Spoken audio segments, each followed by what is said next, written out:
So this is a short video about animating lip sync for visual effects, and it's specifically based on some slides that I put together for the movie Underdog that I worked on back in 2006 while working at Cinesite in London. And the reason I pulled these out is because I'm currently working on a new talking animals movie, which I'm not allowed to talk about because I'm under NDA. But it's quite similar in its scope, in the sense that it's talking animals, it's specifically talking dogs. So I went back over some of my slides for Underdog to remind myself of all the things that you need to figure out if you're doing the animation supervisor's job on an animated film. So this is sort of a bit of a trip down memory lane for me. These are, as I say, old slides, and it's about this film Underdog that was released in 2007, and it was based on the original cartoon TV series that came out, I think, in the 1970s. And what we were trying to do on the film was capture the essence of the original cartoon, but update it for a visual effects movie. So it was, as you can see from this slide, it was photoreal. The visual effects had to be seamless, which is to say, you couldn't tell that they were visual effects work. That was the general idea. And we did about 700 or 800 muzzle replacement shots at Cinesite in London, and Framestore did about 30 of the full body beagle shots across the street at Framestore in London. So as I say, it was based on the original TV series. We had to kind of capture that, but based on a real life, a real beagle. And we had to do the muzzle replacement, which involved creating a CG head to put on top of the dog, but then using the original photography to kind of paste that back on top to make it look real. So that was a job for the compositing team, or animators, to animate the lip sync, and the compositing team to make it look real and make it match the original photography. Now, my job as animation supervisor was to work with the director, Frederic Duchot, and create a performance that he would be happy with. Because a director on these films, you have a ton of jobs, mainly focused on story, pulled in multiple different directions. So you want to delegate as much as you can. And in the beginning, I did lots and lots of drawings for the animation team to help establish the style of the film. So these are some of the drawings I did for Shoeshine, who was the main dog. And we obviously we shot tons of reference. We went up to a puppy farm outside Oxford, where they had lots and lots of beagles. We shot tons of reference, and I did these drawings to try and get the kind of main expressions of the dogs. You know, what does a dog look like when it's happy? What does it look like when it's sad? Dogs have become selectively bred over centuries, as we know, and part of that selective breeding is that to some degree, they mimic human expression. So dogs can actually smile, kind of like humans can. So I did tons and tons of these drawings, and ultimately none of them were used in the movie except as reference, because what we were trying to do was give these dogs a full range of quasi-human expressions, but it still had to look photorealistic. So the goal, as we used to say kind of almost every day, was, well, if a dog could talk, how would it talk? And that's what we tried to do. Now, obviously, this is pretty commonplace in movies these days, but back then it was still pretty pioneering. It hadn't been done that much. So we had to build a full CG head. These had to exactly match the real dogs on set. It couldn't be just any old beagle. It had to be the exact beagle that was being used for the live action. Otherwise, you get a mismatch between the CG head and the live action plate, and then you're in real trouble. So we needed a lot of really good reference photography from the live action set.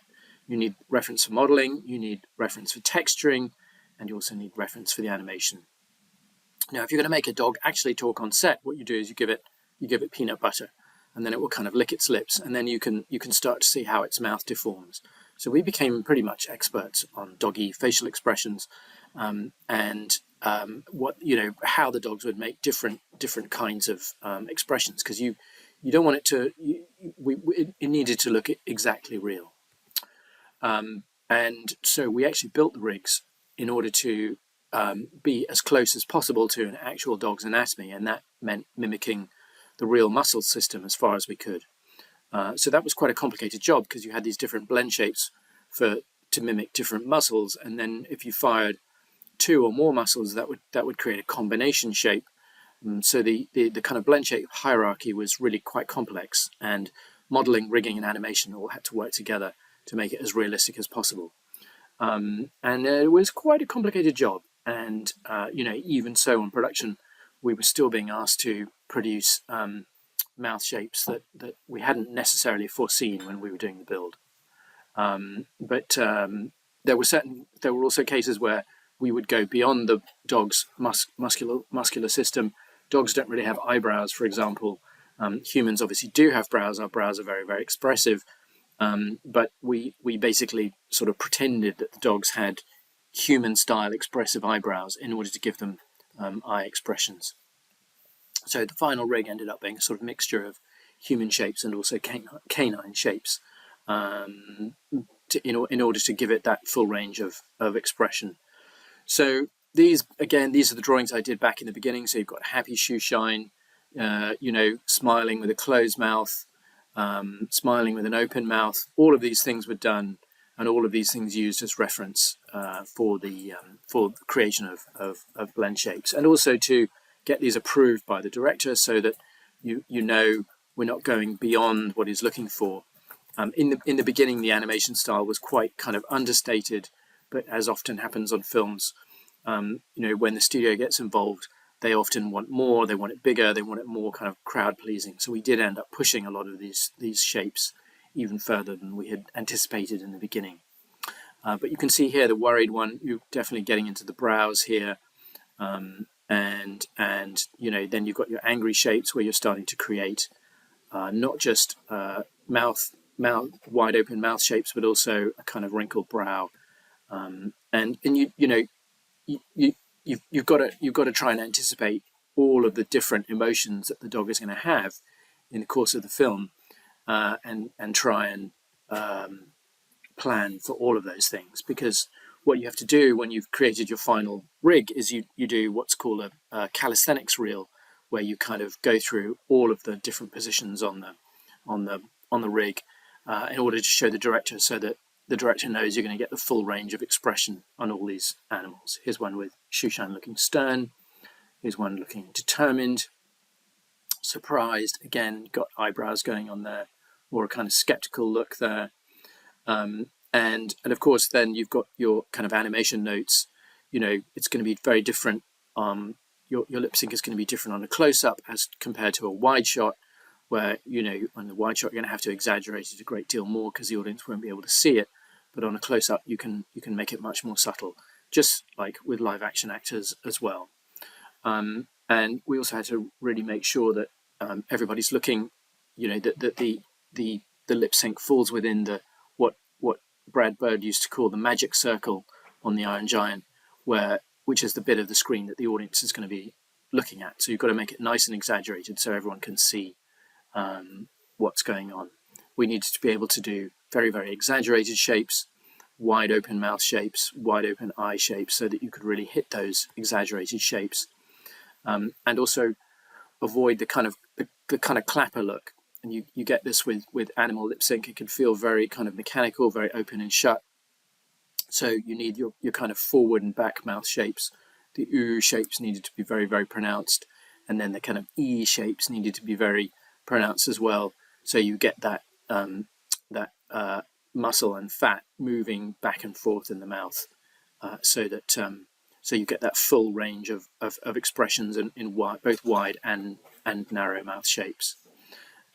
Beagles are very jowly, so you've got to figure out how all that skin is going to compress, particularly in the ooh shapes. And the jowlier the dog, the bigger the challenge that can be. You need soft A's and big A's. If you're going to do an A shape, subtle shapes, more extreme shapes, all of those things need to be taken into account. And of course, you've got your, as we said before, you've got your wide mouth shapes as well. You need L shapes for the lip sync, so the tongue needs to be able to touch the top of the roof of the mouth to make that shape. So all of those phonemes have to be built. We didn't actually do a phoneme-based system, although, frankly, to simplify things, we probably could have done. But that's a shape that has to be made somehow or other. You need your closed mouth shapes for M's, B's, P's. Those are all closed mouth shapes. Generally speaking, you hold those for at least 2 frames when you're animating so that they really read. then you need your kind of shapes where you've got a bit of showing a bit of lip there, a bit of kind of grrr in the back of the mouth. Ooh shape's tremendously important. It's essentially a howl on a dog. So when dogs, if you can get them to howl, then you can capture those ooh shapes. They don't really make them naturally, unless they're howling. But you need that. You need the skin to kind of bunch forwards. That was probably the trickiest shape of all to make on the film. And then with the animation, you've got the lip sync kind of traveling forwards and backwards. Here's an example. Hello. So you've got your kind of forward mouth H shape, then going to the back of the mouth. Hello. Then coming forwards again into that sort of pouty mouth shape. Eyes, big dark brown eyes. Dogs have very appealing eyes, and in fact, Shoeshine, the actual live action dog, was specifically picked for this movie because he had particularly beautiful eyes. And of course, that's the bit of the doggy that the audience is going to be looking at most of the time. Quite different to human eyes. Human eyes have got a smaller iris, so you've got more white of the eye, very little white of the eye on a beagle. Big brown eyes, and not much. So moving on to you don't want those eyes to look too white. Now in a wide shot, obviously you're not really worrying too much about the eyes, but in close up, it's the eyes that are going to sell the shot to the audience, and you can get a lot of expression out of the eyes, obviously with people, but so it is with dogs. And again, using the brows to create those expressions. You can add highlights to make the eyes look more appealing, especially on close-ups. So there's an example there, and it can also help with eye direction. So getting that appeal in there is really super important. When you're animating blinks, actually dogs only kind of do a half blink, curiously, but we did full blinks on this film, and we tended to have the eyes and eyebrows open and close in unison. Gives you more flexibility in the face, and feels more believable, even though maybe in real life that wouldn't happen so much. Don't forget the nostrils.